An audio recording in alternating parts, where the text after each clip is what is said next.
Carlos Eduardo Mansur. O Botafogo, campeão da Libertadores, vinha com um jogo até relativamente controlado, mais ou menos tranquilo, sem grandes emoções, não criando muita coisa, mas também não permitindo muito a Universidade do Chile chegar ao gol do John, mas tomou um gol e saiu com a derrota, um jogo que era altamente pontuável, daria para dizer assim, lá no Chile. Não, Mansur, boa noite. Boa noite, famoso jogo ganhável, né? Exato. Boa noite, Felipe. Pontuável é a primeira vez. No mínimo para empatar, vai. Boa noite, Alex, todo mundo que assiste o Troca. Vamos lá. Lembra quando a gente conversava ontem sobre o quanto o Botafogo vive um início de temporada praticamente, né? Porque as coisas começaram agora. A gente colocava que algumas perguntas estavam no ar. Aqui eu não sabia se a resposta ou se a situação seria vivida hoje pelo Botafogo, que era um cenário de jogo muito diferente do Palmeiras. E eu acho que isso vai se repetir na Libertadores, porque o Botafogo entra como campeão de muitos times se defendendo mais e obrigando o Botafogo a ter a bola e tentar achar espaço. Nesse cenário de hoje, o Botafogo teve dificuldade, muito mais dificuldade do que a gente imaginava. E mais do que isso, aí sim, ao contrário do que o jogo com o Palmeiras, que foi um jogo de muita transição do Botafogo, né? Quase boa parte das chances o Botafogo criou em retomada de bola e transição rápida. Hoje, conforme o Botafogo foi tendo o controle do jogo e a Laú foi vindo para trás para esperar o Botafogo, aí apareceu um Botafogo muito diferente em termos de comportamento do que propõe o Renato Paiva em relação ao ano passado. Aí é para a gente ficar atento a isso. Se essa transição vai de fato ser custosa para esse time, foi um Botafogo muito mais posicional. A gente vai daqui a pouco desenhar no campinho o que o Botafogo tentou propor no jogo, em termos ofensivos. O Botafogo teve dificuldade de construir, apesar de ficar com a bola durante muito tempo. O gol é um pouco fora do contexto do jogo. O Botafogo se recompõe muito mal após um cruzamento que sai da esquerda, a bola sai com o goleiro. Do goleiro, né? Alguns comportamentos difíceis de entender, né? O Jair sai para uma cobertura no Gregor e acaba ficando Barbosa com dois atacantes no centro. Pelo lado esquerdo até poderia fechar o Telles, mas ele tinha ido ao fundo fazer o cruzamento. É difícil dizer que daria tempo dele fazer essa volta, enfim. Mas o Botafogo teve dificuldade de criar. E a outra questão que fica, que a gente colocava ontem, se nesse elenco o Botafogo vai encontrar jogadores que assumam a condição de serem decisivos como os que saíram, que eram os jogadores mais decisivos do ano passado. Hoje, fiquei com a impressão, Alex, de que o Botafogo demonstrou nesse jogo, com os desfalques que já tinha, né? Por exemplo, o Savarino sequer viajou, o Arthur começou o jogo no banco, mas dentro do que foi utilizado em campo, com os jogadores que entraram, o Botafogo aparentemente tem jogadores menos poderosos do meio para frente, né? Se a gente pensar que o Botafogo perdeu Amada e Luiz Henrique, não tem Júnior Santos e não tem Tiquinho, que era um jogador importante nesse aspecto, né, do meio para frente do Botafogo. E hoje as substituições, vejam vocês, o Botafogo entrou com o Matheus Martins, que não consegue jogar bem, aparentemente quando inicia os jogos, não consegue render o que rende quando entra no decorrer das partidas. Hoje entrou o Santi, né, começando sua carreira no Botafogo. A gente precisa aguardar de que maneira ele vai responder. Vem como uma grande contratação, o Botafogo investiu muito dinheiro para trazê-lo. E aí entra o Elias Manuel, que já tem uma passagem pelo Grêmio, mas não conseguiu render. É uma aposta, claramente uma aposta do Botafogo para tentar resolver, não é uma realidade ainda. E o Jefinho, que no ano passado teve muitas dificuldades depois que voltou ao Botafogo, para conquistar o seu espaço, embora tenha tido algumas lesões que também o atrapalharam no segundo semestre. Então, veja que as opções são mais modestas, eu diria, em relação ao ano passado. Nesse momento, nada impede que esses jogadores daqui para frente comecem a jogar bem e consigam dar todas as respostas que o botafoguense espera.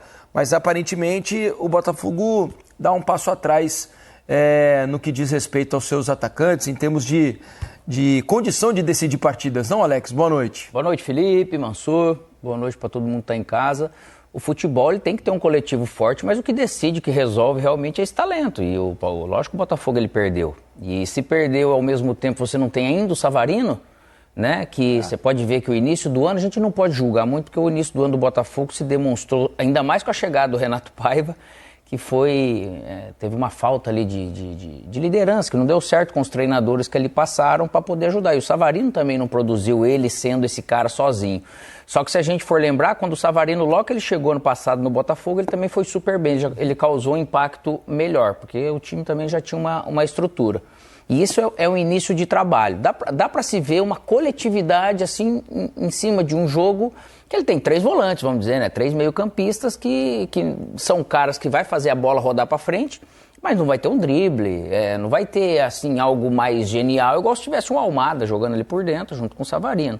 E o Luiz Henrique, quando pega a bola, lógico que o Luiz Henrique se demonstrou ser um jogador mais perigoso, ele atingiu esse nível do que o Arthur.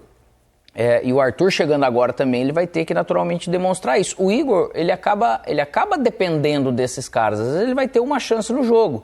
Antes ele conseguia ter uma outra situação, que o Botafogo vinha, roubava uma bola, caía no pé do Almada, ele já dava um outro tipo de sequência numa jogada que os outros jogadores que aqui hoje tem, não tem isso. Né? Mesma coisa, você fala assim, vou trazer um atacante para jogar de meia e vou colocar um outro cara lá na frente, daqui a pouco a gente vai falar do Corinthians.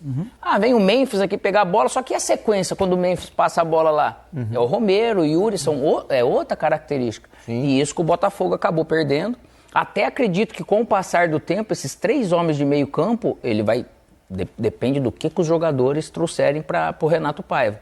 Mas, naturalmente, ele vai ter. Hoje é um time pesado jogando, queira ou não. Quem tinha que fazer diferença realmente, os 3 da frente, e você falou muito bem também do Santi, falou muito bem do Matheus, eles têm seus limites, cara. Né? São caras que vão ser coadjuvantes importantes. Eu não sei, o Santi, eu queria ver um pouco mais ele conforme o Botafogo vai se desenvolvendo coletivamente. Os sinais, para mim, são muito bons.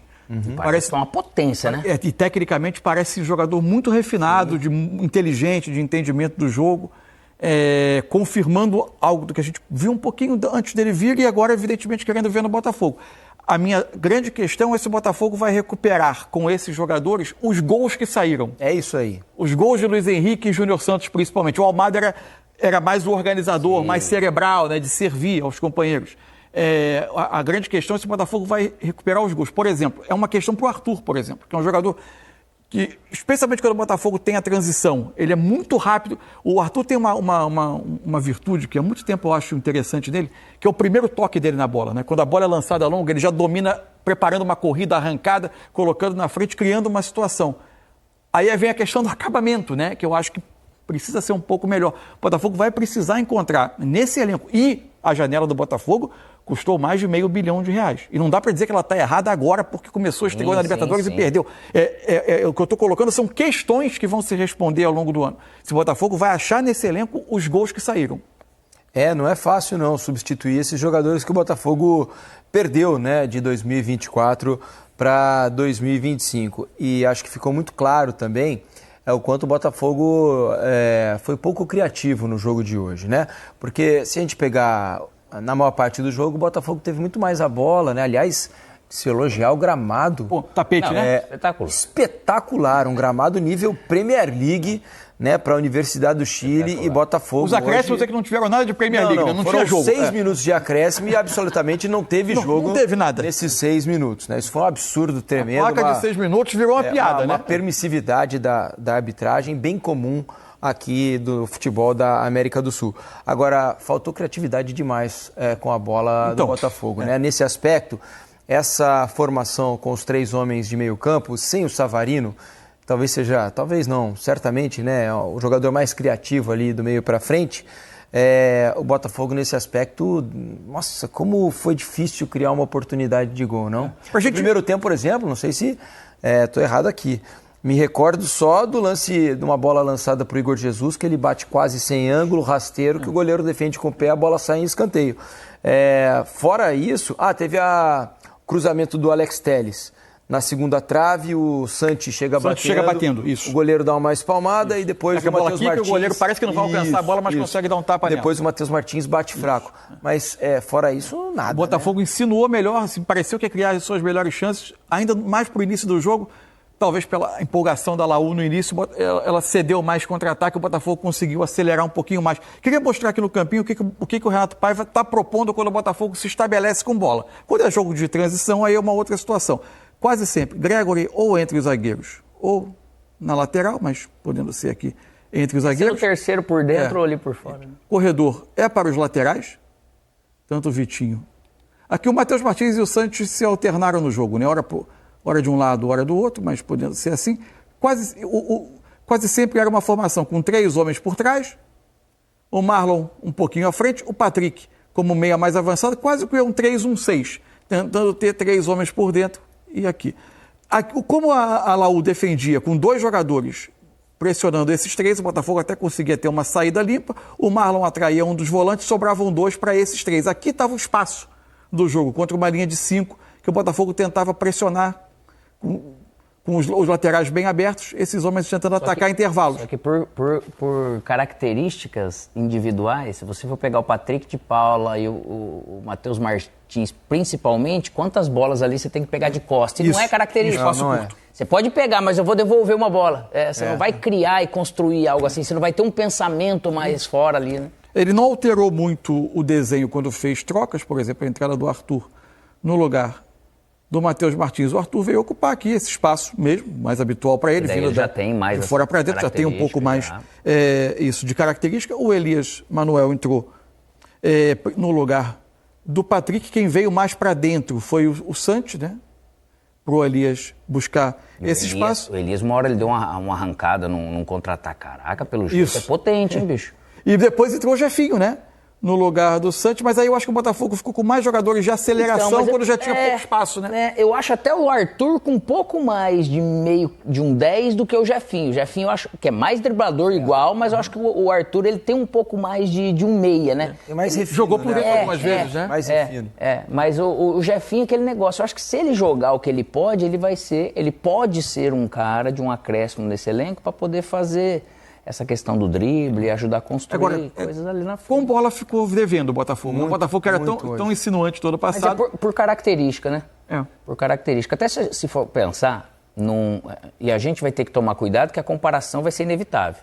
Não que a gente quer que o Botafogo, ou queira que o Botafogo jogue igual. Porque mudou um jogador, pode até que você mantenha a estrutura, mas você não vai ser tão eficiente, por mais que você possa ter investido em dinheiro, as características são outras. O técnico pensa diferente, claro. E o Luiz Henrique, quando ele veio, ele chegou, causou impacto, mas ele passou por alguns jogos e depois ele decolou. Foi. A chegada do Almada aí fechou, potencializou todo mundo. A essa altura da temporada passada, o Botafogo estava estreando na Libertadores, perdeu os 2 primeiros jogos, a coisa ficou no risco de não avançar a próxima fase. Isso, o Arthur Jorge ainda ia assumir o Botafogo.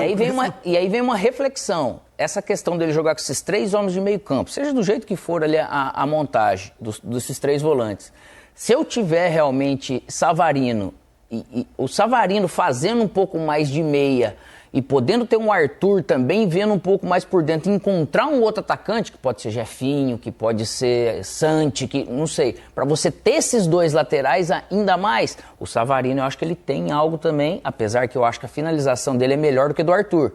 Mas eu acho que aqui essa parte organizacional ele pode fazer melhor que o Arthur. Né? Mas para se juntar esses caras, para não ficar somente separado, entendeu? Mas é o tempo pro Renato. O Arthur é um cara que entrega gols, né, na carreira. Você pegar os tempos de Bragantino, de Palmeiras... Lá de Londrina, cara, eu lembro que ele foi emprestado do Palmeiras. Verdade. Ele conseguia fazer gols, né? É um atacante que não é um super goleador, mas também tem boa qualidade para fazer os gols. Pode se exigir bem dele que ele tem para entregar. Dá para acreditar que ele possa fazer isso mais para frente. Vamos dar uma olhada nos números desse jogo, né? O que eles dizem pra gente sobre essa derrota do Botafogo. Detalhe sobre a Universidade do Chile. Não vencia, havia 11 jogos que não conseguiu uma vitória na Libertadores. A última, inclusive, foi sobre o Vasco, né? Na fase de grupos, uns anos atrás. Então, de lá para cá, não conseguiu mais não tinha conseguido ainda mais nenhuma vitória na Libertadores. Hoje ganhou do atual campeão. Olha os números, olha a posse de bola, 63-37 para o Botafogo, mas uma posse de bola que acabou sendo inofensiva. Virou uma armadilha para o Botafogo no jogo que a bola. Exatamente. É bom porque deixou de sofrer um pouco. E outra coisa, se a gente for ver a Laú, é um time organizado. É um time que não vai ser fácil para ninguém jogar contra eles, né? Porque ele parece um time maduro, tem jogadores experientes. Então você mas também pouco criativo, né? Tecnicamente não me chamou. Não, mas essa quase não participou do jogo, mas essa organização ele vai incomodar alguns times que quer jogar um pouquinho, né? Passes trocados, 563 Dobro, do quase. Botafogo, 325 da Universidade do Chile, quase o dobro, né? Passes certos, 83% a 80%. Finalizações Baixo, da Laú, o Botafogo também não foi baixo espetacular. as duas equipes. Finalizações, só 5 da Universidade do Chile, 7 do Botafogo. Jogo de pouca finalização. Poucas, Bem assim como do São Paulo, a gente Pode vai ver, ver já já. pode ver que o campo de ataque da Laú, nem o vermelho de calor lá, quase não deu não tempo de não esquentar, chegou. Mansur. Finalizações no gol, 2 da Universidade do Chile, 5 do Botafogo. Vamos à próxima página.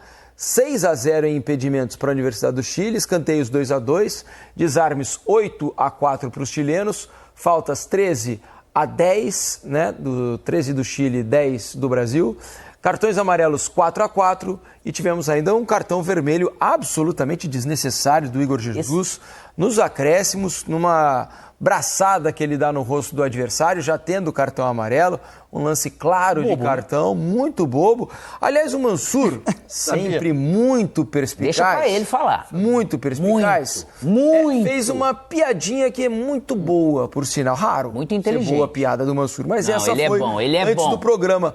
O que você disse Uma sobre piadinha, porque Igor Jesus o ao Botafogo ser perdeu, expulso? o torcedor não quer saber de piada, apenas Não um piada, comentário. mas é uma Qual foi? analogia, Olha uma que ele foi um analogia. cara bobo. Quem? O Igor Jesus foi um cara bobo. Ao tomar o cartão vermelho, vai ficar fora do lance jogo. Outro bobo, cara bobo, em que ele podia isso. fazer muitos gols. É isso. Enquanto os venezuelanos, possivelmente, Muito boa, a expectativa Mansur. era de que ele Muito fizesse boa. muito gol, né? Muito boa. Mas falando sério, vai ser um Não, desfalque mas sério, não muito dá. sentido. Já tá perdendo o jogo, Pô, não vai perder também um jogador, desnecessário. o próximo jogador ele importante. sequer Não dá. reclamou. E ele sabe, perdeu uma boa chance, claramente. né, ainda, se for ver. Ele tava com o cartão, deixa o braço. Pô, O mapa de desnecessário. calor, Ele não agrediu, não foi desleal, nada demais, Não, mas é um não. lance de tão clássico de cartão atualmente que... o mapa de calor, se for ver o mapa de calor do Botafogo, se a gente assemelhar o porquê da dificuldade de criação, a bola, se pegar esse jogo, o jogo do São Paulo, o jogo do Corinthians, eles têm muito parecido, que é praticamente ele fica aqui, ninguém, né, nessa parte para poder jogar de costa, porque não tem essa característica. Não tem 10. Não tem 10. É a falta do 10, né? O 10 ou o 10, do jeito que fazia, de repente, com o Almada que vinha e o Savarino ficava junto com o Igor Jesus, e aí o Alex Telles ele vinha aqui pra cima, mas você tinha mais jogadas por ali de costa. A característica é outra, por isso acaba não tendo esse tipo de jogada ali.